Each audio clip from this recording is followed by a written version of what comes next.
ധനുഷ് തമിഴകത്തിന് നടൻ മാത്രമല്ല, സംവിധായകൻ, പാട്ടുകാരൻ, നിർമ്മാതാവ്, കഥാകൃത്ത്, തിരക്കഥാകൃത്ത്, അങ്ങനെ എല്ലാമാണ്. ഈ അടുത്ത് ധനുഷ് എഴുതി സംവിധാനം ചെയ്ത് നിർമ്മിച്ച പാപ്പാണ്ടിയും മോളിവുഡിലും കോളിവുഡിലും ഹിറ്റ് തന്നെയായിരുന്നു.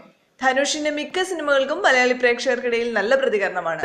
ഇപ്പോ ധനുഷ് എത്തുന്നു മലയാള ഫിലിം ഇൻഡസ്ട്രിയിലേക്ക്. നടനായിട്ടല്ല, പ്രൊഡ്യൂസറായിട്ട്. ധനുഷ് നേതൃത്വം നൽകുന്ന വണ്ടർ ബാർ എന്ന നിർമ്മാണ കമ്പനി തമിഴകത്ത് മികച്ച ചിത്രങ്ങൾ തന്നെയാണ് സമ്മാനിച്ചിരുന്നത്. സ്വന്തം സിനിമകൾ മാത്രമേ നിർമ്മിക്കൂ എന്ന വാശിയൊന്നും ധനുഷിനില്ല കേട്ടോ. കാക്കമുട്ടെ, ഞാനും റൌഡി താൻ, വിസാരണെ, അമ്മ കണക്ക് എന്നീ ചിത്രങ്ങൾ ധനുഷ് നിർമ്മിച്ചു. ധനുഷിന്റെ നിർമ്മാണ കമ്പനി മലയാളത്തിലേക്ക് പ്രവേശിക്കുകയാണ് ടൊവിനോ തോമസ് നായകനാകുന്ന ചിത്രത്തിലൂടെ.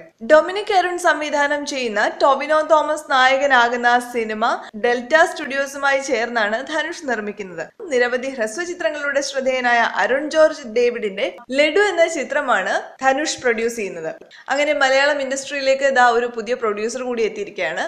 14 വർഷങ്ങൾക്ക് ശേഷം മലയാളം ഇൻഡസ്ട്രിയിലേക്ക് മറ്റൊരു കാര്യം കൂടി ഒരു നടി കൊണ്ടുവന്നു. എന്താണെന്നറിയാമോ? ഒരു ദേശീയ അവാർഡ്. അത് കൊണ്ടുവന്നത് മറ്റാരുമല്ല, സുരഭി ലക്ഷ്മിയാണ്.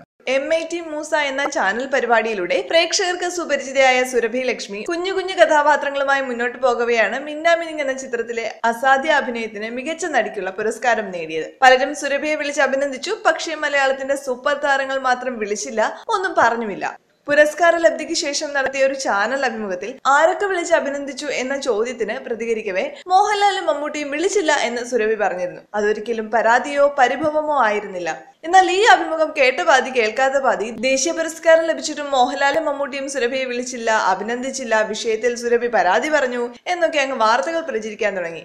ഈ പ്രചരിക്കുന്ന വാർത്തകൾക്ക് മറുപടിയുമായി എത്തിയിരിക്കുകയാണ് ഇപ്പോൾ സുരഭി. അങ്ങനെ ഒരു പരാതി ഞാൻ ആരോടും പറഞ്ഞിട്ടില്ല, എനിക്ക് അതിലൊരു പരിഭവമില്ല എന്നും സുരഭി വ്യക്തമാക്കി. ഇത്തരമൊരു കാര്യം ഞാൻ സ്വപ്നത്തിൽ പോലും വിചാരിക്കാത്തതാണ്. അല്ലെങ്കിൽ തന്നെ അങ്ങനെ പരാതിപ്പെടുന്നതിൽ എന്ത് യുക്തിയും അർത്ഥവുമാണുള്ളത്? സാമാന്യ ബോധമുള്ള ആരെങ്കിലും അങ്ങനെ ഒരു പരാതി ഉന്നയിക്കുമോ? ഇത് ആരുടെയോ സൃഷ്ടിയാണ്.